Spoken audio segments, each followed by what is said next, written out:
E aí pessoal, tudo certo? Bom, professor Luquinha aqui, a gente vai falar um pouco mais hoje sobre corrente elétrica. Eu espero que o som do ventilador não esteja atrapalhando vocês. Eu fiz um teste, eu vi que talvez não atrapalhe, mas não tem condição alguma de eu gravar isso sem esse vento, beleza? E bom, vamos lá, vamos para a parte 2 desse assunto extremamente importante. Esse sim é um dos mais que cai nos vestibulares, tanto que é um conceito, vamos dizer que é um conceito fundamental também, tendo em vista que, vamos lá, a ideia de corrente elétrica é mais fundamental e a gente define um pouco mais lá em magnetismo, certo? Tanto que a carga elétrica é uma parada que deriva da corrente elétrica, mas bom, isso a gente vai discutir um pouquinho mais para frente, tranquilo? Hoje a gente vai tratar um pouco sobre as definições matemáticas da corrente elétrica, assunto bem básico, na real, definições bem básicas. A gente vai ver que é carga no tempo, bem simples, só que procurando dar um pouquinho mais de sentido para essa parada e não somente tacar uma conta aqui para vocês, beleza? Bom, sem mais delongas, vamos lá. Já comecei bem, já apertei aqui, não foi, mas trouxe esse gifzinho aqui para vocês, porque eu vou estar olhando aqui um pouquinho para baixo, porque é onde tá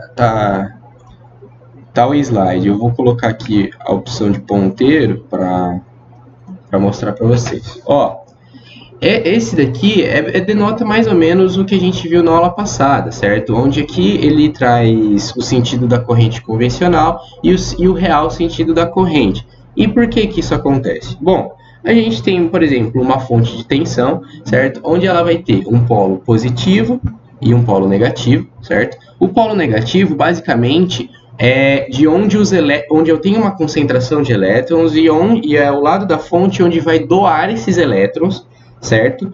Para suprir os elétrons faltantes no lado positivo, certo? Por quê? O lado positivo só é positivo porque eu tenho vamos dizer, uma deficiência de elétrons. Então é por isso que os elétrons são atraídos por essas cargas positivas e o caminho real da corrente acaba sendo esse. Beleza, a gente já tratou isso na aula passada, tranquilovski. Só que vocês lembram nas aulas de campo elétrico que as cargas positivas, elas têm um campo de afastamento, certo? Campo de afastamento. E as cargas negativas têm um campo de aproximação. Desse jeito, as setas das linhas de forças que denotam o campo elétrico, elas saem das cargas positivas e vão para as negativas. É por isso que o sentido convencional da corrente é igual ao sentido do campo elétrico que a gente tem no fio, certo? Que seria do positivo para o negativo. Só que os elétrons são cargas negativas, então eles são atraídos pelo polo positivo da nossa fonte de tensão. Tranquilo? Basicamente é assim que acontece. E esse GIF eu achei muito legal, porque ele é bem tiozão, assim mesmo, saca? É bem nítido o que está acontecendo. Mas, fazer o quê? Bom, esse slidezinho aqui, esse GIFzinho aqui, ele denota basicamente o intuito da aula, certo? Que é mostrar a movimentação de cargas em um fio, certo? Tendo em vista que, primeiro, vamos por partes. A gente sabe que a corrente elétrica ela é denotada pelo movimento ordenado dos elétrons dentro de um material condutor. Isso a gente já viu, certo? E a gente pode ver esse movimento ordenado aqui, nesse gifzinho, tranquilo? Aqui no caso são de cargas positivas e aqui no caso são de cargas negativas. A gente tem dois exemplos aqui. Tanto que a gente vai ver para frente a corrente elétrica de primeira ordem ou de segunda ordem, ou tipo 1, tipo 2, tranquilo. É só duas diferenciações, porque a gente pode ter a corrente elétrica causada pelos elétrons em um material condutor devido a uma diferença de potencial, tranquilo. Só que também, tendo em vista que os portadores de carga nesse tipo de corrente, no caso da primeira ordem, o tipo 1, são basicamente os elétrons, tranquilo? A corrente tipo 2, a gente vai ver mais para frente, que elas são causadas por íons, por portadores de cargas iônicos, vamos dizer assim. Então eu posso ter uma carga positiva e eu posso ter uma carga negativa nessa corrente. O que acontece lá com as baterias, mas isso nos próximos slides a gente vai ver.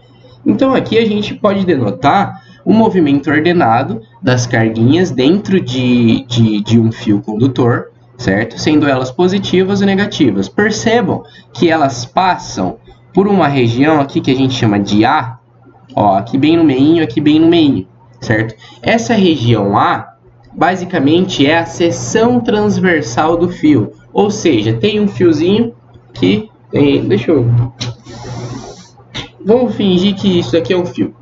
Isso daqui é um fio. Se a gente parte no meio aqui, ó, pá, essa partezinha aqui, ó, que a gente partiu no meio, vamos dizer assim, ó, pá, partir no meio tem sobre essa parte aqui. Isso que a gente chama de seção transversal. Seção transversal. E a corrente elétrica, ela pode ser denotada pela quantidade de cargas que passam por essa região, por essa seção transversal. E a gente fala que se a quantidade de cargas que passam pela seção transversal do fio em todos os pontos, ou seja, esse transporte de elétrons ou de cargas positivas seja sempre constante, ou seja, o fluxo de cargas seja constante, passe a mesma quantidade por todo o fio, a gente pode denotar a corrente elétrica como a quantidade de cargas que vai passar em determinado local e em um determinado tempo. Tranquilo? E é legal esse gifzinho aqui, porque ele denota basicamente a movimentação das cargas dentro de um fio. E eu achei muito interessante, porque é isso que acontece. Óbvio que tem as suas complexidades. No material cristalino, por exemplo, ou seja, aqueles que são formados por uma estrutura cristalina bem definida, vão existir os átomos, né, desses elétrons que estão livres para se movimentar. Os elétrons podem bater nesses átomos e tudo mais. É bem mais complexo, só que basicamente é isso que funciona bem bonitinho para vocês. Tranquilo? A gente pode ver também, ó, o exemplo que eu quis dizer para vocês antes se refere a isso daqui, ó. Isso daqui. Quando a gente pode ter, no caso, um tipo de material cristalino, vamos dizer assim, onde os elétrons podem trombar com esses focos positivos. Mas vamos dizer assim, dentro de um material, vamos botar aqui, ó, dentro de um material sólido, por exemplo, essa caneca aqui, ela é composta pelo que a gente chama de uma rede cristalina, ou seja, são arranjos atômicos, certo? Bem ordenados por todo o material, onde os íons positivos, ou seja, os átomos que compõem esse material, eles ficam lá fixos. Está no estado sólido esse material. Eles ficam fixos, certo? E os elétrons desses átomos circundam esses átomos, fazem as ligações, certo? Para formar um material, ligação química. Só que, no caso de um metal, a gente pode ter elétrons em excesso. Esses elétrons em excesso que são os responsáveis por fazer o transporte elétrico. Nesse fio aqui, ó, a gente considera que esses elétrons que estão caminhando são os elétrons que ficaram livres, que não estão fazendo ligação química que formam um material.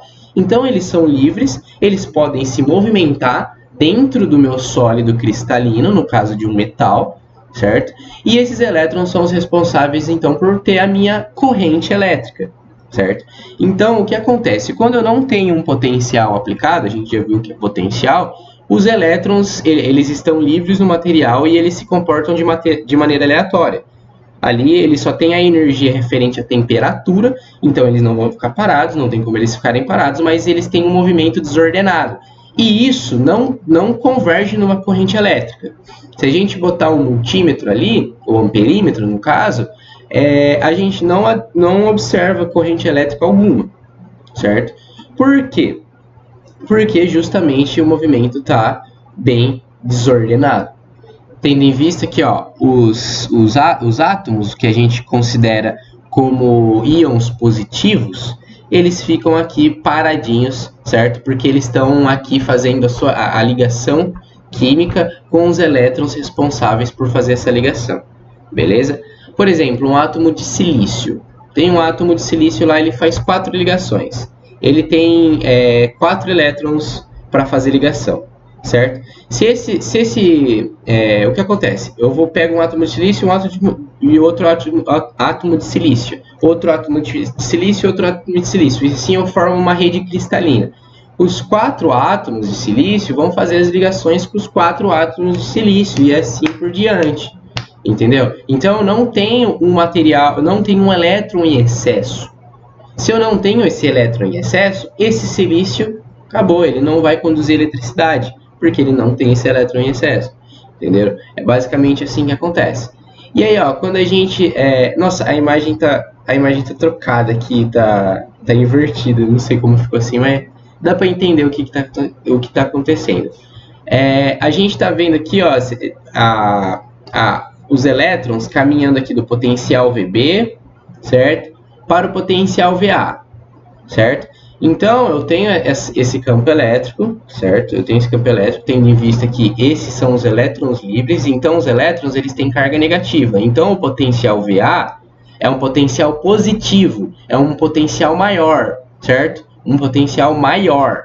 Então, os elétrons que têm carga negativa, lembra lá da aula de potencial, eles procuram sempre maiores potenciais. Então, eles estão indo em direção ao positivo do campo elétrico, certo? Então, eles estão indo fazendo esse movimento ordenado, tendo em vista aqui que eu tenho os meus íons positivos, que eles estão lá paradinhos, fazendo já as ligações químicas com os elétrons que o compõem. Óbvio que tem esses elétrons em excesso, quando postos em um campo elétrico, ou seja, uma diferença de potencial, beleza? Esses elétrons eles vão tomar um ordenamento, o que caracteriza, então, a minha corrente elétrica. E o sentido real da corrente elétrica, que é o sentido que os elétrons percorrem, que é o contrário do sentido do campo elétrico. Beleza? É só fazer um exercício mental. Se os elétrons eles estão indo, os elétrons têm carga negativa e o movimento deles, obviamente, que vai ser atraído pelo potencial positivo, pelo campo elétrico, pela parte positiva do campo elétrico. Então, a gente sabe, então, que o sentido do campo elétrico é o contrário. Beleza? Tranquilos, que aqui, vamos mais um pouquinho aqui. A gente pode começar a falar, então, sobre a definição matemática da corrente elétrica. Lembra? Primeira espécie, né? Nenhuma não é primeiro tipo, nem do que eu falei lá atrás. Mas, enfim, a gente pode caracterizar, então, matematicamente o que acontece com a corrente elétrica. Basicamente, a gente já viu aqui, ó, a movimentação dos elétrons em um fio, certo? Em um fio condutor, onde tem esse excesso de elétrons livres. E a gente pode considerar aqui, ó, o polo positivo, o polo negativo, certo? Desse fio aqui, tendo em vista que eu tenho uma seção transversal ali mostrando que os elétrons, eles vão estar passando pelaquela região. Eles vão estar passando naquela região em um determinado tempo. Vocês conseguiram entender? Então, eu tenho uma seção transversal, eu tenho um local que eu faço um corte no fio para visualizar como que os elétrons estão se comportando. Então, os elétrons eles vão ter uma determinada velocidade porque eles estão se movimentando. Então, a corrente elétrica, basicamente, é a carga que passa por uma determinada seção transversal, ou seja, a quantidade de elétrons que passa por uma determinada região do fio, isso em um determinado tempo, certo? Então, corrente elétrica a gente pode definir, sem ver aqui o que está escrito, a gente pode ver como quantidade de carga que passa por tempo em determinado local. Isso é corrente elétrica.